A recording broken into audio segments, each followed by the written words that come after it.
नमस्ते, मी योगेश कुटे. लेट्सअप खबर बातमध्ये तुम्हा सर्वांचं पुन्हा एकदा स्वागत.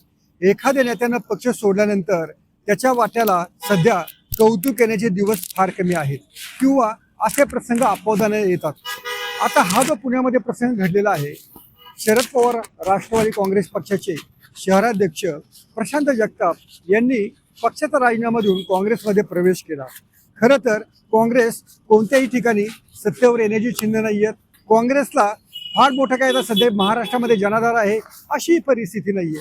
तरीही प्रशांत जगताप यांनी एक आपल्या परीनं रिस्क घेतलेली आहे आणि आपण भाजपला विरोध करण्यासाठी, RSSला विरोध करण्यासाठी महायुतीसोबत असलेल्या अजित पवारांशी युती करण्यास माझा विरोध आहे.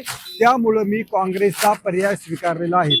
एवढंच नाही, ते पुढे जाऊन आज असे म्हणाले की माझं राजकारण संपलं तरी चालेल, भविष्यामध्ये मी काँग्रेस सोडणार नाही, असं देखील मोठं विधान त्यांनी केलेलं आहे. सध्या लोक पैशासाठी, पदांसाठी, अधिकारासाठी पक्षांतर करत असतात. प्रशांत जगताप त्यांना या साऱ्या बाबींना अपवाद ठरलेले आहेत. त्यामुळं सोशल मीडियामध्ये प्रशांत जगताप यांचं कौतुक मोठ्या प्रमाणात होताना दिसत आहे. कारण सुषमा अंधारे यांच्या खालोखाल प्रशांत जगताप यांचाच हा असा प्रयोग आहे की जेव्हा एखाद्या पक्षाची सत्ता जात होती किंवा सत्ता मिळण्याचे कोणतेही संकेत नसताना त्या पक्षामध्ये केवळ विचारांपोटी लोक जात आहेत. पण खरोखरीच प्रशांत जगताप यांचा हा जो प्रवेश आहे तो त्यांना राजकीयदृष्ट्या पुण्यामध्ये फायदेशीर ठरेल का? खुद्द काँग्रेसला त्यांच्यापासून काही फायदा होईल का? आणि तिसरी महत्वाची जी गोष्ट आहे की शरद पवार यांच्या पक्षातील नेत्यांना यापासून काही शिकता येईल का? तर सगळ्यात महत्वाचं, प्रशांत जगताप यांना काही फायदा होणार आहे का? त्यांचा वानोडी साळुंके विहार हा जो प्रभाग आहे, हा प्रभाग कॉस्मोपॉलिटन असा समजला जातो. म्हणजे या ठिकाणी बहुतांश सर्व समाजाची समसमान लोकसंख्या आहे. असं कोणत्याही विशिष्ट समाजाचं तिथं डॉमिनन्स त्या ठिकाणी नाहीये. त्यामुळं काँग्रेस हा जो सर्वसमावेशक पक्ष मानला जातो, त्या सर्वसमावेशक पक्षाला त्या ठिकाणी चांगलं असं वातावरण आहे. पण याचा दुर्दैवाचा भाग प्रशांत जगताप यांच्या दृष्टीनं असा आहे की या काँग्रेसचा या प्रभागातील पंजा संपवण्याचं काम देखील प्रशांत जगताप यांनी गेल्या 15 वर्षात केलेलं होतं. काँग्रेसचे उमेदवार सरसकट पाडण्याची जबाबदारी राष्ट्रवादी काँग्रेसचा उमेदवार म्हणून प्रशांत जगताप यांनीच पार पाडलेली होती. त्यामुळंच काँग्रेसच्या काही स्थानिक नेत्यांचा, कार्यकर्त्यांचा प्रशांत जगताप यांच्या प्रवेशाला हा विरोध होता. कारण त्यांना माहिती आहे प्रशांत जगताप आल्यानंतर आपलं जे काही काँग्रेसमधलं उरलं सुरलं जे स्थान आहे ते संपणार आहे, संपुष्टात येणार आहे.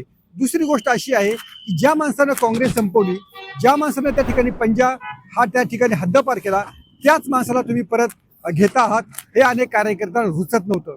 पण पुण्यामध्ये काँग्रेसकडे असा कोणताही चेहरा नाहीये की ज्याची शहरभर चर्चा होऊ शकेल. ही जी उणीव आहे, ही उणीव प्रशांत जगताप नक्कीच भरून काढू शकतात. सध्या पुणे शहरामध्ये काँग्रेसमध्ये फक्त आउटगोईंगचेच गेले काही दिवस आपण बातम्या पाहत होतो. त्याच्यामध्ये रवींद्र दंगेकर, ज्यांना काँग्रेसचं आमदार केलेलं होतं, ते देखील गेले. त्यांना अगदी खासदारकीची देखील उमेदवारी काँग्रेसने दिलेली होती, मात्र त्यांनी शिवसेनेत जाणं पसंत केलं. संग्राम थोपटे, जे काँग्रेसचं परंपरागत घराणं होतं, ते देखील पुणे जिल्ह्यातनं भाजपमध्ये गेलेलं होतं. आणि अशा पार्श्वभूमीवर प्रशांत जगताप यांच्यासारखा विचारांवर चालणारा कार्यकर्ता जर काँग्रेसला मिळत असेल तो त्यांच्यासाठी चांगला संकेत आहे, ते त्यांच्यासाठी अनुकूल अशी घटना आहे. पण सगळ्यात महत्वाची अशी गोष्ट आहे, काँग्रेसची तेवढी तरी ताकद आहे का? काही जागा या निमित्तानं निवडून येऊ शकतील. तर प्रशांत जगताप यांना देखील त्या ठिकाणी मोठा संघर्ष करावा लागणार आहे विजयासाठी. कारण वानवडी आणि साळुंके विहार या प्रभागामध्ये आता प्रशांत जगताप यांच्या विरुद्ध आता राष्ट्रवादी काँग्रेस युतीचा देखील उमेदवार उभा राहणार आहे. त्यामुळं भाजपचा उमेदवार, त्याविरुद्ध प्रशांत जगताप आणि पुन्हा राष्ट्रवादी काँग्रेसचा उमेदवार, अशी तिहेरी लढत होऊ शकते. त्यामुळं या तिहेरी लढतीमध्ये भाजपची मतं इंटॅक्ट राहतील. त्या विरोधामध्ये पुरोगामी मतांमध्ये, काँग्रेसच्या अनुकूल अशा मतांमध्ये ही फूट पडू शकते. त्यामुळं असं जर म्हटलं तर प्रशांत जगताप यांनी आपल्या नगरसेवक पदाच्या ज्या इलेक्शनचं जी काही गणित आहेत, त्या गणितांना थोडासा अडचणीचा ठरणारा असा हा निर्णय घेतलेला असू शकतो. अर्थात या निर्णयानंतर त्यांची पुण्यामध्ये लोकप्रियता वाढलेली आहे, विचारावर चालणारा कार्यकर्ता म्हणून त्यांची ख्याती पसरलेली आहे. त्यामुळे प्रत्यक्ष मतदानामध्ये या सगळ्या प्रतीकांचा, या बाबींचा किती परिणाम घडू शकेल हे देखील आपल्याला पाहावं लागेल. त्यांना गेल्या विधानसभा निवडणुकीमध्ये राष्ट्रवादी काँग्रेसनं विधानसभेची उमेदवारी दिलेली होती. या विधानसभेच्या उमेदवारीमध्ये मुस्लिम समाज हा प्रशांत जगताप यांच्या बाजूनं अतिशय ठळकपणे उभा राहिलेला होता आणि त्यामुळे प्रशांत जगताप यांना असं वाटतं आहे, जर पुढच्या काळामध्ये आपल्याला पुन्हा हडपसरमधनं जर निवडणूक लढवण्याची संधी मिळाली, हडपसरमधनं पुन्हा लढवावं लागलं तर हा समाज आपल्या पाठीशी उभं राहणं फार महत्वाचं आहे आणि त्यासाठी त्यांनी आपला भाजप विरोधाचा किंवा RSS विरोधाचा पवित्रा हा कायम ठेवलेला आहे. त्यासाठी त्यांनी काँग्रेसचा आधार घेतलेला आहे. या जर सगळ्या बाबी पाहिल्या, वानवडीची त्यांची नगरसेवक पदाची इलेक्शन, काँग्रेसला एक चांगला चर्चेतला चेहरा मिळणं, तिसरी गोष्ट खुद्द प्रशांत जगताप यांचं पुढच्या विधानसभा निवडणुकीचं राजकारण थोडंसं सुरळीत होणं, अशा 3 गोष्टी या प्रवेशामुळे सुकर झालेल्या आहेत. चौथी एक गोष्ट सुकर अशी झालेली आहे की राष्ट्रवादी काँग्रेस आणि शरद पवारांचा जो पुरोगामित्वाचा बुरखा होता तो बुरखा देखील फाडण्याचं काम प्रशांत जगताप यांनी केलेलं आहे असं म्हटलं तर चुकीचं ठरणार नाही.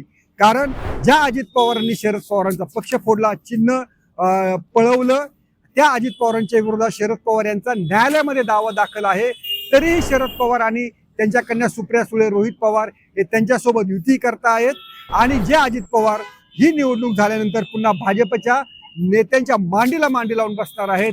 अशा वेळेस प्रशांत जगताप यांनी विचारधारेवर चालणारा सुस्पष्ट असा निर्णय घेतला. त्यामुळं ते सध्या सोशल मीडियाचे ताईत बनलेले आहेत. त्यामुळं प्रशांत जगताप यांनी एका दगडामध्ये 4 पक्षी मारलेले आहेत एवढं मात्र निश्चित.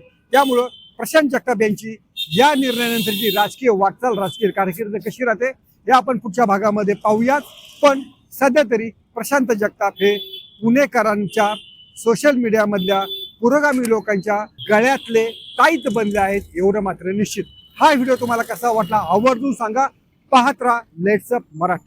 सोशल मीडियाच्या भाऊ गर्दीत विश्वासार्हतेने चकाकणारे नाव म्हणजे लेट्स अप मराठी. सगळ्यांना, सगळ्या नागरिकांना ती स्पीच, ती लेट्स अप वरील मुलाखती म्हणजे विचारांचा खजिना. त्यानंतरच्या निवडणुकीमध्ये मला सोडून गेले. बातम्या केवळ वस्तुस्थिती सांगणाऱ्या, न प्रोपगंडा, फक्त जनतेचा अजेंडा.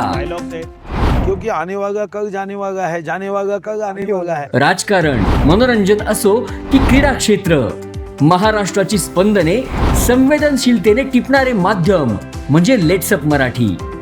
जगासोबत एक पाऊल पुढे राहण्यासाठी लेट्स अपचे ॲप, सोशल मीडिया आणि वेबसाईट सोबत कनेक्टेड रहा.